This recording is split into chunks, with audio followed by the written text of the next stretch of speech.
ഇന്ന് നമ്മുടെ ഇടയിൽ ഒരുപാട് പേരിൽ മിക്ക തരത്തിലുള്ള ജീവിതശൈലി രോഗങ്ങളും കൂടി വരികയാണ്. അതിനൊരു ബേസ് ആയിട്ടുള്ളൊരു കാരണം എന്ന് പറഞ്ഞിട്ടുണ്ടെങ്കിൽ നമ്മുടെ അമിതവണ്ണമാണ്. അപ്പോൾ എന്താണ് ഈ അമിതവണ്ണം? അല്ലെങ്കിൽ നമുക്ക് അമിതവണ്ണമുള്ളവർക്ക് അത് എങ്ങനെ കുറയ്ക്കാം, ഒരു ഹെൽത്തി ആയിട്ട് എങ്ങനെ കുറയ്ക്കാം എന്നൊക്കെ നമുക്ക് ഈ വീഡിയോയിലൂടെ നോക്കാം. ഞാൻ ഡോക്ടർ പ്രിയ, കലോഞ്ചി ഡയറ്റിലെ മെഡിക്കൽ ഓഫീസറാണ്. അപ്പോൾ എന്താണ് ഈ അമിതവണ്ണം എന്ന് നമുക്ക് ആദ്യം തന്നെ നോക്കാം. അമിതവണ്ണം എന്ന് പറഞ്ഞാൽ നമുക്ക് നോർമലി എല്ലാവർക്കും അവരുടെ ഹൈറ്റിനനുസരിച്ച് വേണ്ട ഒരു വെയിറ്റ് ഉണ്ട്. ആ വെയിറ്റിലും അധികമായിട്ട് നമ്മുടെ ശരീരത്തിൽ കൊഴുപ്പ് കെട്ടിക്കിടക്കുന്ന ഒരു അവസ്ഥയാണ് നമ്മൾ അമിതവണ്ണം എന്ന് പറയാം. അപ്പം ഓരോരുത്തർക്കും നോക്കുമ്പോൾ അവർക്ക് അമിതവണ്ണമാണോ എന്നൊക്കെ തിരിച്ചറിയാൻ വേണ്ടി നമ്മുടെ WHO തന്നെ ഒരു മാനദണ്ഡം വെച്ചിട്ടുണ്ട്. അപ്പോൾ അത് പ്രകാരം നമ്മൾ ബോഡി മാസ് ഇൻഡെക്സ് എന്നാണ് കാൽക്കുലേറ്റ് ചെയ്യുക. ബോഡി മാസ് ഇൻഡെക്സ് എങ്ങനെ കാൽക്കുലേറ്റ് ചെയ്യാം? നമ്മുടെ ശരീരഭാരം കിലോഗ്രാമിൽ എടുക്കുക, അതിനെ നമ്മുടെ ഹൈറ്റ് മീറ്റർ സ്ക്വയറിൽ വെച്ച് ഹരിക്കുമ്പോൾ കിട്ടുന്നതാണ് നമ്മുടെ BMI എന്ന് പറയുന്നത്. ആ ഒരു BMI എന്ന് പറയുന്നതിൻ്റെ വാല്യൂ എത്രയാണോ കിട്ടുന്നത് അത് വെച്ചിട്ടാണ് നമുക്ക് അമിതവണ്ണമാണോ അതോ നമുക്ക് നോർമൽ വെയിറ്റ് ആണോ എന്നൊക്കെ കാൽക്കുലേറ്റ് ചെയ്യുന്നത്. ഇപ്പോൾ നോർമൽ എന്ന് പറഞ്ഞാൽ 18-നും 25-നും ഇടയിലാണ് നിങ്ങൾക്ക് BMI കാൽക്കുലേറ്റ് ചെയ്യുമ്പോൾ കിട്ടുന്നതെങ്കിൽ നമ്മൾ നോർമലാണ്, നമുക്ക് അമിതവണ്ണവുമില്ല, നമുക്ക് ശരീരഭാരം കുറവുമല്ല. ഇപ്പോൾ 18-ന് താഴെ വരുവാണെങ്കിൽ നമുക്ക് ശരീരഭാരം കുറവാണ്, നമ്മൾ വെയിറ്റ് കുറവാണ്, അണ്ടർ വെയിറ്റ് എന്നൊക്കെ നമുക്ക് പറയാം. ഇപ്പോൾ 25-ന് മുകളിലോട്ട് വരുമ്പോൾ നമ്മൾ അതിന് അമിതവണ്ണം എന്ന് പറയും. ഇപ്പോൾ 25-നും 30-നും ഒക്കെ ഇടയിലാകുമ്പോഴത്തേക്കും നമ്മൾ അമിതവണ്ണത്തിൻ്റെ ഒരു കാറ്റഗറിയിൽ കൂടും. ഈ 30-ന് മുകളിൽ പോകുമ്പോഴത്തേക്കും നമ്മളതിനെ പൊണ്ണത്തടി എന്നാണ് പറയാം. അപ്പം അമിതവണ്ണം ഉണ്ടാവാൻ പല കാരണങ്ങൾ കൊണ്ട് നമുക്ക് കാണാറുണ്ട്. അപ്പോൾ നമുക്ക് ഒന്നെങ്കിൽ നമ്മൾ എന്തെങ്കിലും ഭക്ഷണം കഴിക്കുന്നതിൻ്റെ ഭാഗമായിട്ട് വരാം, അല്ലെങ്കിൽ മറ്റു പല രോഗത്തിൻ്റെ അടിസ്ഥാനത്തിൽ വരാം. അപ്പോൾ അമിതവണ്ണം ഉണ്ടാവാനുള്ള കാരണങ്ങൾ നമ്മൾ എക്സോജീനിയസ് എന്നും എൻഡോജീനിയസ് എന്നും ഡിവൈഡ് ചെയ്തിട്ടുണ്ട്. അപ്പോൾ നമ്മൾ കഴിക്കുന്ന ഭക്ഷണ രീതിയാണ് പ്രശ്നമെങ്കിൽ അതുമൂലം നമുക്ക് അമിതവണ്ണം വരാം. ഇപ്പോൾ നമുക്ക് അതല്ലാതെ വരുന്ന ചില രോഗങ്ങൾ മൂലം നമുക്ക് അമിതവണ്ണം വരാറുണ്ട്. ഇപ്പം കൊളസ്ട്രോൾ കൂടിയ ആൾക്കാർക്കോ അല്ലെങ്കിൽ PCOD പോലെയുള്ള കണ്ടീഷൻസിലൊക്കെ നമുക്ക് അമിതവണ്ണം പറയാറുണ്ട്. തൈറോയ്ഡ് ഹോർമോണിൻ്റെ ഡിസ്ഫങ്ഷൻ ഉള്ളവർക്ക് ഒരു PCODയുടെ കേസ് എടുക്കുമ്പം അമിതവണ്ണം PCOD എന്ന് പറഞ്ഞ ഒരു സൈക്കിൾ പോലെയാണ്. അമിതവണ്ണമുള്ളവർക്ക് PCODക്ക് ചാൻസ് ഉണ്ട്. അതുപോലെ തന്നെ PCOD വരുന്നതിൻ്റെ ഭാഗമായിട്ടും അമിതവണ്ണം വരുന്നവരും ഉണ്ട്. അപ്പോൾ ഇതൊരു സൈക്ലിക് പ്രോസസ്സാണ്. ഇപ്പോൾ ഇത് കൂടാതെ തന്നെ പാരമ്പര്യമായിട്ട് തന്നെ വണ്ണമുള്ളവർ, ഇപ്പോൾ നമ്മുടെ മാതാപിതാക്കൾക്കൊക്കെ വണ്ണം ഉണ്ടെങ്കിൽ അങ്ങനെ വണ്ണം വെക്കാറുണ്ട് ടെൻഡൻസി കൂടുതലാണ്. ഈ അമിതവണ്ണം എന്ന് പറയുമ്പോൾ നമുക്കൊരു സൗന്ദര്യ പ്രശ്നം മാത്രമായിട്ട് ഒതുങ്ങുന്നില്ല. ഒരുപാട് പേർക്ക് ആ ഒരു സൈഡിലാണ് കൂടുതൽ ടെൻഷനെങ്കിലും അതിനേക്കാളും ഏറ്റവും ഇമ്പോർട്ടൻ്റ് എന്ന് പറഞ്ഞാൽ ഇത് പല രോഗങ്ങൾക്ക് കാരണമാവുന്നുണ്ട്. അപ്പോൾ അമിതവണ്ണമുള്ള ഒരാൾക്ക് മുട്ടുവേദനയാണ് കാരണമെങ്കിൽ നമുക്ക് ആ മുട്ടുവേദനയെ എത്രത്തോളം ചികിത്സിച്ചിട്ട് യാതൊരു ഫലവും കിട്ടില്ല. അവരുടെ വെയിറ്റാണ് അവിടെ കൺട്രോൾ ചെയ്യേണ്ടത്.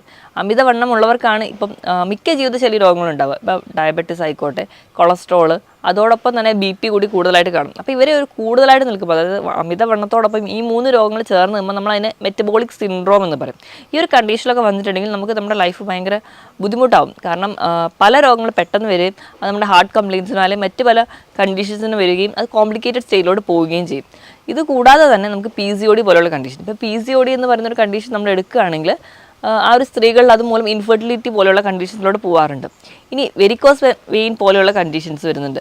വെരിക്കോസ് വെയിൻ ഉണ്ടാവാൻ ഇവിടെ പറഞ്ഞ പോലെ അമിതവണ്ണം വരുന്നു, അതുപോലെ വെയിൻസിനുണ്ടാകുന്ന കംപ്രഷൻ, അങ്ങനെ നമുക്ക് അതിൻ്റേതായ ബുദ്ധിമുട്ടുകളുണ്ട്. ഇത് കൂടാതെ തന്നെ ഈ അമിതവണ്ണം നമുക്ക് മെൻ്റലി ഭയങ്കര ഇറിറ്റേറ്റഡ് ആയിരിക്കും. അത് കുറച്ചുകൂടി ഇൻട്രോവേർട്ട് ആയി പോവുകയും ആ ഒരു ഡിപ്രഷൻ പോലെയുള്ള കണ്ടീഷൻസിലോട്ട് പോകും. അപ്പോൾ എല്ലാ രീതിയിലും നോക്കിക്കഴിഞ്ഞാലും അമിതവണ്ണം ഭയങ്കര ബുദ്ധിമുട്ട് തന്നെയാണ്. അപ്പോൾ നമ്മൾ ഇത് എങ്ങനെ കുറയ്ക്കണം, അതാണ് നമുക്ക് എല്ലാവർക്കും അറിയേണ്ട കാര്യം. അപ്പോൾ അമിതവണ്ണം നമ്മൾ എങ്ങനെ കുറയ്ക്കണം നോക്കിക്കഴിഞ്ഞാൽ നമ്മുടെ ഏറ്റവും ബേസിക് ആയിട്ട് വേണ്ടതെന്ന് വെച്ച് കഴിഞ്ഞാൽ ഒരു ഡോക്ടറുടെ അല്ലെങ്കിൽ ഒരു ഡയറ്റീഷ്യൻ്റെ കൺസൾട്ടേഷൻ എടുക്കുകയാണ് വേണ്ടത്. നമ്മൾ ഒരുപാട് വീഡിയോസ് കാണുകയും അല്ലെങ്കിൽ ഒരുപാട് നെറ്റിലൂടെ നോക്കിയിട്ട് നമ്മുടെ ഇഷ്ടപ്രകാരം നമ്മളൊരു ഡയറ്റ് തുടങ്ങുന്നതിന് മുൻപ് ഏറ്റവും ആദ്യം വേണ്ടതെന്ന് പറഞ്ഞാൽ ഒരു ഡയറ്റീഷ്യനെ അല്ലെങ്കിൽ ഒരു ജനറൽ ഫിസിഷ്യനെ ഒക്കെ കണ്ടിട്ട് നമ്മുടെ ഹെൽത്ത് എങ്ങനെയാണോ അല്ലെങ്കിൽ നമ്മുടെ ഹെൽത്ത് ഓക്കെ ആണോ നോക്കിയിട്ട് വേണം നമ്മൾ എപ്പോഴും ഒരു ഡയറ്റ് പ്ലാൻ സ്റ്റാർട്ട് ചെയ്യാൻ. അപ്പോൾ അതിന് മുൻപായിട്ട് അപ്പോൾ നമ്മൾ എന്തൊരു ഡയറ്റ് എടുക്കുകയാണെങ്കിൽ അതിൻ്റെ മുൻപ് നമ്മുടെ നോർമൽ എല്ലാ വൈറ്റൽസും ഓക്കെ ആണോ നോക്കാം. നമ്മുടെ BP, നമ്മുടെ ഡയബറ്റീസിൻ്റെ ലെവൽ, അല്ലെങ്കിൽ നമുക്ക് ഷുഗർ ഉണ്ടോ, നമുക്ക് തൈറോയ്ഡ് പോലെ എന്തെങ്കിലും കണ്ടീഷൻസ് ഉണ്ടോ എന്നൊക്കെ നോക്കണം. കാരണം ഇങ്ങനെ എന്തെങ്കിലും രോഗങ്ങളുണ്ടെങ്കിൽ നമ്മൾ അത് ട്രീറ്റ് ചെയ്താൽ മാത്രമേ നമ്മുടെ വണ്ണം കുറയുള്ളൂ. ഇപ്പോൾ തൈറോയ്ഡ് ഹോർമോൺ ഡിസ്ഫങ്ഷൻ ഉള്ള ഒരാളാണെങ്കിൽ നമ്മൾ ഡയറ്റ് എടുത്തിട്ടുണ്ടെങ്കിൽ അവിടെ റിസൾട്ട് കിട്ടില്ല. അപ്പോൾ ആദ്യം നമ്മൾ ആ കണ്ടീഷൻ എന്താണെന്ന് നോക്കിയിട്ട് അതിനാദ്യം ട്രീറ്റ്മെൻറ്റ് എടുക്കണം. അതിനോടൊപ്പം തന്നെ നമ്മൾ ഡയറ്റ് എടുത്തു കഴിഞ്ഞാൽ കംപ്ലീറ്റ് ആയിട്ട് റിസൾട്ട് കിട്ടും. അപ്പോൾ മൊത്തത്തിലൊരു ഭക്ഷണം മാത്രം നിയന്ത്രിച്ചാൽ പോരാ, കൃത്യമായൊരു വ്യായാമം വേണം. നമ്മൾ എങ്ങനെയൊക്കെയെങ്കിലും നമ്മൾ കൃത്യമായ ഒരു സമയം കണ്ടെത്തണം വ്യായാമത്തിന് വേണ്ടിയിട്ട്. അപ്പം ആഴ്ചയിൽ ഒരു 5 ദിവസമെങ്കിലും ഒരു അരമണിക്കൂർ മുതൽ 3/4 മണിക്കൂർ വരെയെങ്കിലും ഏതെങ്കിലും തരത്തിൽ നമുക്ക് ഏത് തരത്തിലുള്ള വ്യായാമമാണെന്ന് നല്ലൊരു ഫിറ്റ്നസ്സോ സർട്ടിഫൈഡ് ആയിട്ടുള്ള ഫിറ്റ്നസ് ട്രെയിനറിൻ്റെ അടുത്തോ അല്ലെങ്കിൽ നമ്മുടെ ഒരു ഡോക്ടറെ അടുത്തോ കൺസൾട്ടൻറ്റിൻ്റെ അടുത്തോ ചോദിച്ചതിന് ശേഷം കൃത്യമായിട്ട് വ്യായാമം കൂടി ഉണ്ടെങ്കിൽ നമുക്ക് ഈസി ആയിട്ട് വെയിറ്റ് കുറയ്ക്കാൻ പറ്റും. ഇപ്പോൾ ഒരു 100 കിലോ ഉള്ള ഒരാൾക്കാണെങ്കിൽ ഒരു 65 കിലോ വരെയെങ്കിലുമൊക്കെ സുഖമായിട്ട് കുറയ്ക്കാൻ നമുക്ക് ഈ ഒരു ഡയറ്റിലൂടെ തന്നെ ചെയ്യാൻ പറ്റും. അപ്പോൾ നമ്മൾ ആദ്യം ഈ വൈറ്റൽസ് ഒക്കെ ചെക്ക് ചെയ്തു, എല്ലാം നോർമൽ ആണെന്ന് ഉറപ്പ് വരുത്തി കഴിഞ്ഞാൽ നമ്മുടെ ഫുഡ് ഹാബിറ്റ്സ് ഒക്കെ തന്നെ മാറ്റണം. അപ്പോൾ ഫുഡിൽ ഏറ്റവും ആദ്യം നമ്മൾ കട്ട് ചെയ്യാൻ പറയുക എപ്പോഴും ഒരു ഷുഗറിൻ്റെ ലെവൽ, അതുപോലെ തന്നെ ഉപ്പിൻ്റെ ലെവൽ. അപ്പോൾ നമ്മൾ കംപ്ലീറ്റ്ലി ഷുഗർ കുറയ്ക്കണം. ഷുഗർ കുറയ്ക്കുന്നതിനോടൊപ്പം തന്നെ അന്നജത്തിൻ്റെ അളവ് നല്ലപോലെ കുറയ്ക്കും. കംപ്ലീറ്റ്ലി അത് ഒഴിവാക്കാൻ പറ്റുകയാണെങ്കിൽ അത് ഏറ്റവും നല്ലത്. അപ്പോൾ അന്നജം എന്ന് പറഞ്ഞാൽ നമ്മൾ കഴിക്കുന്ന ചോറ്, ചപ്പാത്തി, ആട്ടയുടെ പ്രൊഡക്ട്സ്, അങ്ങനെ എല്ലാത്തിലും നമ്മൾ ഇപ്പോൾ കഴിക്കുന്ന ബ്രെഡ് ആയിക്കോട്ടെ, ബണ്ണായിക്കോട്ടെ, എല്ലാം കാർബോഹൈഡ്രേറ്റ് ആണ്. അപ്പോൾ അത് കംപ്ലീറ്റ്ലി കുറയ്ക്കുക. ഇനി അടുത്ത് നമ്മൾ ഫാറ്റിൻ്റെ അളവ് കുറയ്ക്കണം. നമ്മൾ എക്സസ് ആയിട്ട് കഴിക്കുന്ന ഫാറ്റ്, അതായത് ഒരുപാട് ഫ്രൈഡ് ഫുഡ് കഴിക്കുക, ഒരുപാട് ടിൻഡ് ഫുഡ് കഴിക്കുക, പ്രോസസ്ഡ് ഫുഡ് കഴിക്കുക. ഇപ്പോൾ മധുരം കുറയ്ക്കാന്ന് പറയുമ്പോൾ പഞ്ചസാര മാത്രമല്ല, അല്ലെങ്കിൽ ചായയിലോ കാപ്പിയിലോ പഞ്ചസാര കുടിക്കാതിരിക്കുക അല്ലെങ്കിൽ ആഡ് ചെയ്യാതിരിക്കുന്നവരാണെങ്കിൽ അത് മാത്രം അവോയ്ഡ് ചെയ്താൽ പോരാ. നമ്മൾ കഴിക്കുന്ന എല്ലാ ബേക്കറി ഐറ്റംസിലും മധുരം കുറച്ചുകൂടി ഇരട്ടിപ്പിക്കാൻ വേണ്ടിയിട്ട് ഫ്രക്ടോസ് ആണ് ആഡ് ചെയ്യുന്നത്. അത് നമ്മുടെ ഗ്ലൂക്കോസിനേക്കാളും അല്ലെങ്കിൽ നമ്മൾ നോർമൽ ഷുഗറിനേക്കാളും ഇരട്ടി ദോഷം ചെയ്യുന്നതാണ്. അപ്പോൾ ഹൈ ഫ്രക്ടോസ് കോൺ സിറപ്പാണ് മിക്ക വസ്തുക്കളിൽ ആഡ് ചെയ്യുന്നത്. അതുകൊണ്ടാണ് ഇന്ന് മറ്റ് പല ജീവിതശൈലി, യൂറിക് ആസിഡിൻ്റെ പ്രശ്നങ്ങളായിക്കോട്ടെ, ഫ്രക്ടോസിൻ്റെ കൂടുതൽ ഉപയോഗം കൊണ്ടാണ് ഫാറ്റി ലിവർ പോലെയുള്ള കംപ്ലയിൻസ് ഒക്കെ ഉണ്ടാകുന്നത്. അപ്പോൾ അതൊക്കെ കൺട്രോൾഡ് ആവുക. അതിനോടൊപ്പം തന്നെ ഡയറ്റ് എടുക്കുമ്പോൾ നമ്മൾ ആദ്യം തന്നെ കൺട്രോൾ ചെയ്യേണ്ടത് ഈ പറഞ്ഞ ഭക്ഷണങ്ങളാണ്. അപ്പോൾ ഈ ഭക്ഷണം കഴിക്കുന്ന ഈ ഇതൊക്കെ അവോയ്ഡ് ചെയ്യുമ്പോൾ നമ്മൾ എന്തൊക്കെ കൂടുതലായിട്ട് കഴിക്കണം? കൂടുതലായിട്ട് നമ്മൾ എപ്പോഴും പ്രോട്ടീൻസ് ചേർക്കുക. പ്രോട്ടീൻസ് ആണ് ഏറ്റവും നമുക്ക് വേണ്ടത്. നമ്മുടെ മസിൽ ബിൽഡ് ചെയ്യാനും നമുക്ക് വേണ്ട എനർജി. എപ്പോഴും കാർബോഹൈഡ്രേറ്റ് എന്ന് പറഞ്ഞാൽ നമുക്ക് എന്തെങ്കിലും ജോലി ചെയ്യാൻ വേണ്ടിയിട്ടുള്ള എനർജിയാണ് കാർബോഹൈഡ്രേറ്റ് തരിക. അപ്പം ഇന്നത്തെ ഒരു ലൈഫ് സ്റ്റൈൽ പ്രകാരം നമുക്ക് ഒരുപാട് ആയാസമുള്ള അല്ലെങ്കിൽ അധ്വാനമുള്ള ജോലികളൊന്നുമില്ല. അപ്പോൾ കാർബോഹൈഡ്രേറ്റിൻ്റെ അളവ് മാക്സിമം കുറയ്ക്കുക. നമുക്ക് അതിന് പകരം പ്രോട്ടീൻസ് കഴിക്കുക, നല്ലപോലെ വെജിറ്റബിളും ഫ്രൂട്ട്സും കഴിക്കുക. അത് കൂടുതൽ കട്ട് ചെയ്ത് ഫ്രഷ് ആയിട്ട് സാലഡായിട്ട് കഴിക്കാനാണ് ഏറ്റവും നല്ലത്. നമ്മൾ ജ്യൂസാക്കി കഴിക്കുമ്പോൾ വീണ്ടും പഞ്ചസാര ആഡ് ചെയ്യുന്നു, അതിലുള്ള ഫൈബറൊക്കെ നഷ്ടപ്പെടുന്നു. അപ്പോൾ ജ്യൂസാക്കി കഴിക്കാതെ മാക്സിമം കട്ട് ചെയ്ത് കഴിക്കാൻ വേണ്ടി ശ്രദ്ധിക്കുക. ഇപ്പോൾ സീസണൽ ആയിട്ടുള്ള നമ്മുടെ വീട്ടിലേക്കുള്ള പച്ചക്കറികളോ അല്ലെങ്കിൽ നമ്മുടെ നാട്ടിലേക്കുള്ള ഫ്രൂട്ട്സൊക്കെ കൂടുതലായിട്ട് കഴിക്കാൻ വേണ്ടി ശ്രദ്ധിക്കുക. അപ്പോൾ നമുക്ക് അതുവഴി ഉണ്ടാകുന്ന കുറേ വിഷാംശമൊന്നും നമ്മുടെ വയറിലെത്താതിരിക്കുകയും നമ്മുടെ ബോഡീനെ പ്രൊട്ടക്റ്റ് ചെയ്യാനും പറ്റും. എപ്പോഴും നമ്മൾ സാലഡ് തിരഞ്ഞെടുക്കുമ്പോൾ അതിൻ്റെ കൂടെ തന്നെ ഒലിവ് ഓയിലൊക്കെ ആഡ് ചെയ്യുമ്പോൾ നമുക്ക് നമ്മുടെ ശരീരത്തിൽ നീർക്കെട്ട് ഉണ്ടാകുന്നതോ അല്ലെങ്കിൽ നമ്മുടെ ശരീരത്തിൽ കൊഴുപ്പടിയുന്ന ആ ഒരു ടെൻഡൻസി തന്നെ കുറയും. അപ്പോൾ ഒലിവ് ഓയിൽ എന്ന് പറഞ്ഞാൽ നല്ലൊരു ആൻറ്റി ഓക്സിഡൻസ് ആണ്. അത് നല്ലപോലെ ഒമേഗ 3 ഫാറ്റി ആസിഡ്സ് ഉണ്ട്. അപ്പോൾ ഇതൊക്കെ ഉള്ളത് കൊണ്ട് തന്നെ അപ്പോൾ നമ്മുടെ ശരീരത്തിൽ എന്തെങ്കിലുമൊക്കെ ഒരു ഫാറ്റ് അടിയാനുള്ള ടെൻഡൻസി ഉണ്ടെങ്കിൽ അത് മാക്സിമം കുറയുന്നത് കാണാം. അപ്പം ഭക്ഷണത്തിൽ ഈ ഒരു രീതിയിലൂടെ മാറ്റുക. ഇപ്പം നമ്മൾ ഒരു ഫുഡ് കഴിക്കുന്ന ഒരു പാറ്റേൺ എടുക്കുകയാണെങ്കിൽ, ഇപ്പം നോർമലി നല്ലപോലെ ഹെവി ആയിട്ട് ഫുഡ് കഴിക്കുന്ന ഒരാളാണെങ്കിൽ ഒറ്റയടിക്ക് ഇതെല്ലാം കട്ട് ചെയ്യാൻ നമുക്ക് പാടായിരിക്കും. അപ്പോൾ നമ്മുടെ പ്ലേറ്റിനെ തന്നെ ഒന്ന് സെറ്റ് ചെയ്യുക എന്ന് നോക്കുമ്പോൾ നോർമലി ഒരു പ്ലേറ്റ് എടുക്കുകയാണെങ്കിൽ അതിൽ ഹാഫ് പോർഷൻ നമ്മൾ പ്രോട്ടീനിലോട്ട് കൊണ്ടുവരും. പ്രോട്ടീൻ നമ്മൾ പയറ്, കടല, പരിപ്പ്, ഇറച്ചി, മീൻ, മുട്ട, ഇതെല്ലാം പ്രോട്ടീൻസിൽ വരും. അപ്പോൾ വെജിറ്റബിൾ ആയിക്കോട്ടെ അല്ലെങ്കിൽ നോൺ വെജ് ആയിക്കോട്ടെ, പ്രോട്ടീൻസ് അര ഭാഗമെങ്കിലും പ്രോട്ടീൻസ് തന്നെ കഴിക്കുക. ഒരു 1/4 ഭാഗം വെജിറ്റബിൾസിനും ഫ്രൂട്ട്സിനും കൊടുക്കുക. ബാക്കി ഒരു 1/4 ഭാഗം മാത്രം, ഒരു പിടി ചോറൊക്കെ മാക്സിമം ആ ഒരു കുറച്ചുകൊണ്ട് വരുന്ന ആദ്യ ഘട്ടത്തിൽ നമുക്ക് കഴിക്കാവുന്നതാണ്. എപ്പോഴും കഴിക്കുന്നുണ്ടെങ്കിൽ തന്നെ ഒരു കുത്തരി തിരഞ്ഞെടുക്കാൻ വേണ്ടി നോക്കുക. കാരണം അതിലൂടെ നമുക്ക് കുറച്ച് ഫൈബർ കിട്ടുമല്ലോ. അപ്പം അത് കഴിഞ്ഞ് നോർമലി അത് കുറച്ചുകൊണ്ട് വരും. ഇപ്പം ചോറിന് പകരം ചപ്പാത്തി കഴിക്കുന്നവരാണെങ്കിൽ 1-2 ചപ്പാത്തിക്ക് ആദ്യ സമയങ്ങളിൽ കഴിക്കാം. കാലക്രമേണ കാർബോഹൈഡ്രേറ്റിൻ്റെ ലെവൽ നല്ലപോലെ കുറച്ചുകൊണ്ട് വരാൻ നിങ്ങൾ ശ്രമിക്കണം. അപ്പോൾ ഒരുപാട് ആൾക്കാരും പറയാറുള്ളതാണ്, ഡയറ്റ് ചെയ്യണമെന്ന് ഭയങ്കര ആഗ്രഹമുണ്ട്, വെയിറ്റ് കുറയ്ക്കാൻ ഭയങ്കര ആഗ്രഹമുണ്ട്, പക്ഷേ എനിക്ക് വിശപ്പ് കൺട്രോൾ ചെയ്യാൻ പറ്റുന്നില്ല, ഭക്ഷണം കുറയ്ക്കുമ്പോഴത്തേക്കും ഭയങ്കരമായിട്ട് വിശക്കുന്നു എന്നുള്ളത്.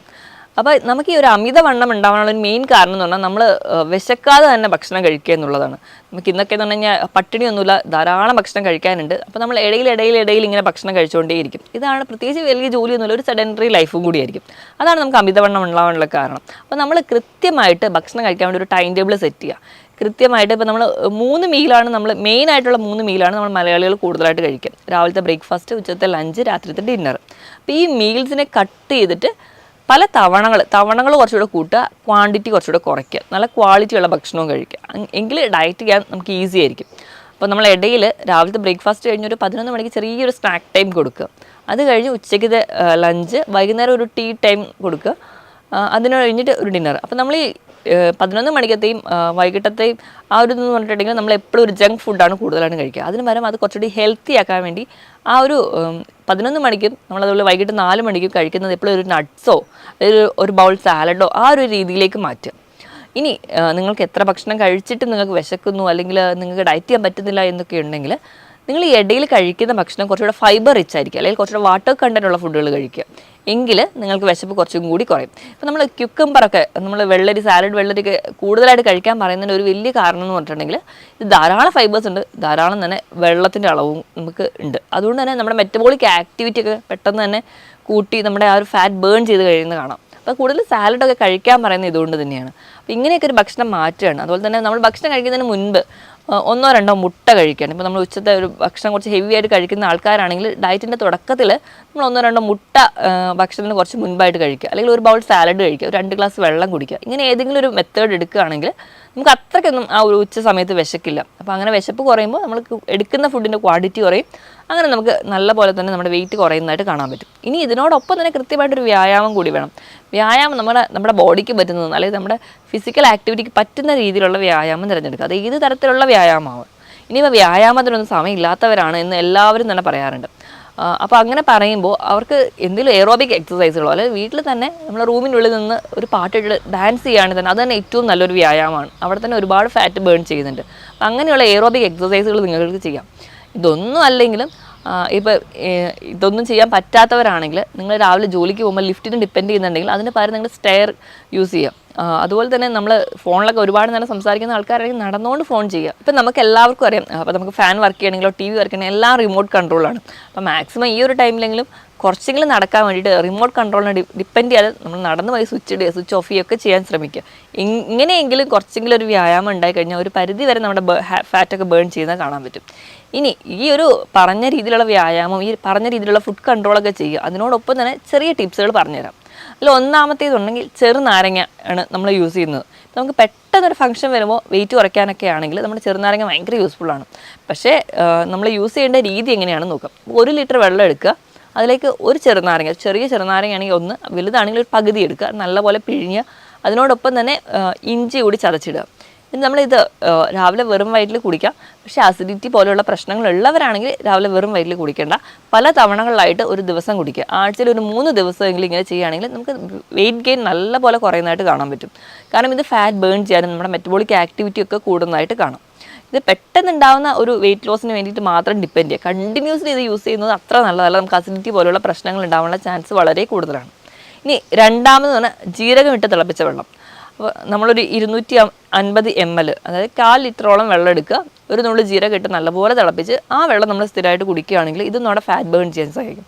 ജീരകത്തിൽ തൈമോൾ എന്ന് പറയുന്നൊരു കണ്ടന്റ് ഉണ്ട്. ഈ തൈമോൾ എന്ന് പറയുന്ന കണ്ടന്റ് നമ്മുടെ പാൻക്രിയാസിൻ്റെ ആക്ടിവിറ്റി സ്റ്റിമുലേറ്റ് ചെയ്യും. അപ്പോൾ നമ്മുടെ വെയിറ്റ് കുറയും. ഇപ്പം നമുക്ക് ഡയബറ്റീസ് പോലെയുള്ള പ്രശ്നമുള്ളവരാണെങ്കിൽ അതും നല്ല രീതിയിൽ കൺട്രോൾ ആവാൻ പറ്റുന്നൊരു ഡ്രിങ്കാണിത്. അപ്പോൾ നമുക്ക് ഇത് ഡിപ്പെൻഡ് ചെയ്യാം. ഇനി മൂന്നാമതായിട്ട് സിനമാൾഡിഹൈഡ് കണ്ടന്റ് ഉള്ള കറുകപ്പട്ട ഇട്ട് തിളപ്പിച്ച വെള്ളം കുടിക്കാം. അപ്പോൾ കറുകപ്പട്ട നിങ്ങൾക്ക് ഒന്നെങ്കിൽ പൊടിയായിട്ട് ഒരു നുള്ള ആഡ് ചെയ്യാം, അല്ലെങ്കിൽ ചെറിയ രീതിയിൽ ഒരു കഷ്ണം ആഡ് ചെയ്ത് നല്ലപോലെ വെള്ളം തിളപ്പിച്ച് അത് നിങ്ങൾക്ക് ദിവസവും മാറി മാറി കുടിക്കാവുന്നതാണ്.